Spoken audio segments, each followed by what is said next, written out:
Hey Tom, can you help me review my presentation slides later today? Of course, send them over.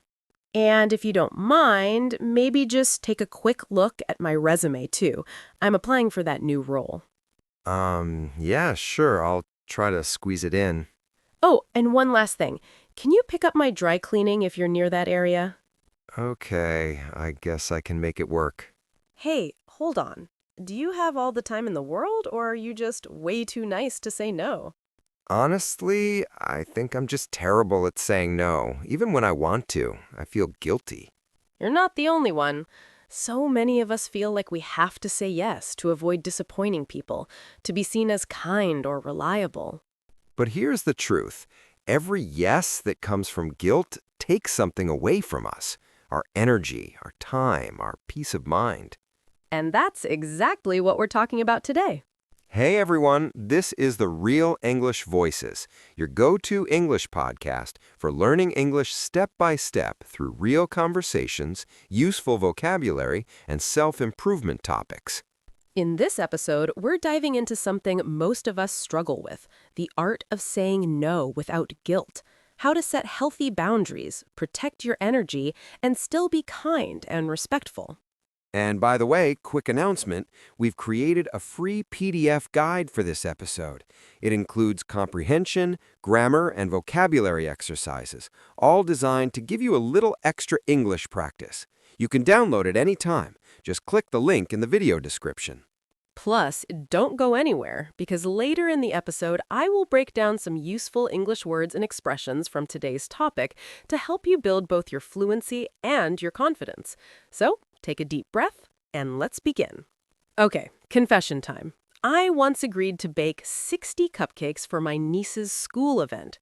The same week, I had a major deadline at work. I didn't want to let anyone down, so I said yes.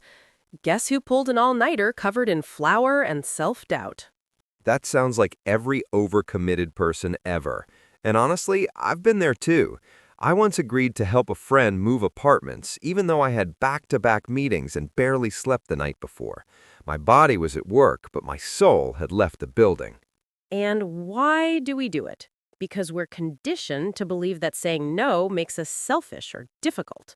Exactly. We associate no with conflict, with rejection, like we're somehow obligated to keep everyone else happy, even if it comes at the expense of our own peace of mind. There's also guilt, this creeping sense of emotional debt. Like if I say no, I'm a bad sister, friend, employee. But here's what I realized way too late. Saying yes when you actually want to say no is a form of self-abandonment. Mm-hmm. You're literally betraying your own needs to keep up the illusion of being agreeable. And that's not kindness, that's overextension, and it's unsustainable. And when we look closely, we see something even deeper, that every yes we say out of guilt or fear comes at a hidden cost. Okay, real talk. Remember that friend I helped move? Yeah?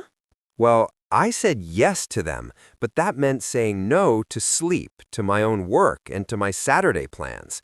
I spent the entire weekend playing catch-up and feeling miserable. Totally relatable. I've missed gym sessions, skipped meals, delayed my own priorities just because I couldn't muster the courage to say no. And it adds up. Those tiny sacrifices accumulate, and suddenly you're not living your own life anymore. You're constantly prioritizing everyone else. And you know what that leads to? Burnout, resentment, emotional exhaustion. There's a quote that hits this on the nose. You don't have to set yourself on fire to keep others warm. Oh, that one stings, because I've done exactly that over and over again. So here's a practical tip. Next time someone asks for your time or energy, ask yourself, what am I saying no to by saying yes to this? And if that no includes your well-being, your rest, your peace, you've got to reevaluate. Which brings us to something most people never realize, that saying no isn't just an instinct, it's a skill. This took me years to understand. Saying no isn't about being cold or distant. It's about setting boundaries, healthy ones. Right. And boundaries are not walls, they're filters. They help you decide what aligns with your values and what doesn't. Like last month, I was asked to join a volunteer committee at work. Great cause, amazing people, but I knew I didn't have the bandwidth. And did you say no? I did. I said, I really admire what you're doing, but I can't commit right now. It was uncomfortable for about 5 seconds, and then it felt so freeing. That's the thing. Saying no doesn't have to be harsh. You can say it with kindness and clarity. A few go-to phrases I use now. I'd love to help, but I'm fully booked this week. That doesn't align with my current focus. I appreciate the offer, but I have to pass this time. Love that. Boundaries don't hurt relationships. They protect them. They keep you from building silent resentment toward people you actually care about. Because when you're honest about your limits, you leave less room for miscommunication and emotional residue. Exactly. But even after setting a clear boundary, that little monster called guilt still shows up, doesn't it? Oh, absolutely. I've said no and then spent hours replaying the conversation in my head, wondering if I sounded too blunt or if they're now secretly upset with me. That post-no guilt is so real. It's like we've been conditioned to believe that putting ourselves first means we've done something wrong. But here's something that helped me a lot. Just because you feel guilty doesn't mean you are guilty.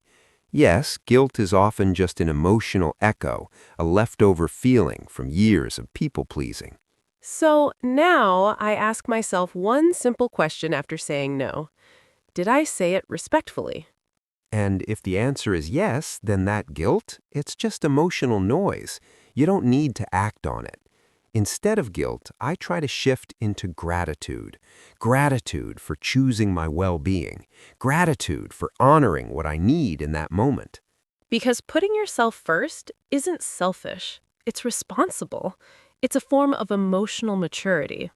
And the amazing part is, once you push through that initial discomfort, something powerful starts to happen. You begin to realize that no isn't just a rejection, it's a door to something better. The first few times I said no with confidence, I felt awkward, sure, but I also felt something else I hadn't felt in a long time. Peace. Exactly. Every time you say no to something that drains you, you're making space for something that truly matters, your health, your passion, your rest. You're no longer being pulled in 10 different directions. You're moving with intention. And people begin to see that. They may not say it out loud, but deep down they respect someone who has clarity and conviction. Conclusive. Boundaries don't push people away. They actually invite healthier connections, the kind where both sides are honest and respected. And here's a final thought I remind myself often. When you say no to others, you're saying yes to yourself. And if you've made it this far, we hope this episode has helped you reflect a little deeper on your own relationship with the word no. And now, to help you build not just your mindset, but also your English, I'm going to take over for today's vocabulary breakdown. So, Ria, here you go. Thanks, Tom. And hello, learners. It's time for our vocabulary breakdown. Let's look at some powerful words and expressions from today's episode. These aren't just great for your English, they also help you talk about emotions, boundaries, and real-life situations with more depth. Ready? Let's begin. Confession. When you tell the truth about something personal, often something you are hiding. Example. Okay, confession time. I once agreed to bake 60 cupcakes during a busy week. Let's say it out loud. Confession. A confession can feel scary, but it's also the beginning of honesty with yourself. Here comes another one. Pull an all-nighter. To stay awake all night to finish something, like work or studying. Example. I pulled an all-nighter to finish the project. Repeat after me. Pull an all-nighter. Your body needs rest. No achievement is worth constant exhaustion. Now let's look at the next one. Overcommitted. When you say yes to too many things and don't have enough time or energy. Example, she felt overcommitted after agreeing to 3 different projects. Now, say it with me. Overcommitted. Saying yes to everything often means saying no to yourself. Let's move on to the next word, self-abandonment. When you ignore your own needs to please others. Example, saying yes when you want to say no is a form of self-abandonment. Your turn. Say it out loud. Self-abandonment. You matter too. Don't forget to show up for yourself. Now, let's take a look at another one. Betraying. Hurting someone's trust, including your own. Example, you're betraying your own needs when you say yes out of guilt. Repeat after me. Betraying. Being true to yourself is not betrayal, it's courage. Here comes another one. Illusion. Something that looks true that isn't real. Example, we keep up the illusion that we can do everything. Let's say it out loud. Illusion. Letting go of the illusion gives you space to be real. Let's look at the next word. Overextension. Trying to do too much, often more than you can handle. Example, saying yes to everything leads to overextension. Let's say it together. Overextension. You're not a machine. Know your limits. All right, next one. Unsustainable. Something that cannot continue for a long time without causing harm. Example, that busy schedule is unsustainable. Let's say it out loud. Unsustainable. What's the point of success if you can't sustain it? Let's look at the next word. Miserable. Very unhappy or uncomfortable. Example, he felt miserable after missing his weekend rest. Repeat after me. Miserable. Listen to your emotions. They speak louder than words. Now, let's take a look at another one. Burnout. Extreme tiredness from doing too much for too long. Example, people-pleasing often ends in burnout. Let's say it out loud. Burnout. Burnout isn't weakness, it's a warning sign. Here comes another one. Resentment. Anger you feel when treated unfairly or when your needs are ignored. Example, over time she felt resentment for always saying yes. Let's say it together. Resentment. Resentment grows when you stay silent too long. Here comes another one. Emotional exhaustion. Feeling completely drained because of stress or pressure. Example, he was dealing with emotional exhaustion after months of overwork. Now, repeat after me. Emotional exhaustion. You deserve rest before you reach the edge. Let's look at the next word. Reevaluate. To think again about something and decide if it should change. Example, she had to reevaluate her priorities after burning out. Let's say it out loud. Reevaluate. Growth begins when you're willing to rethink your choices. Let's move on to the next word. Instinct. A natural feeling or reaction that doesn't need much thought.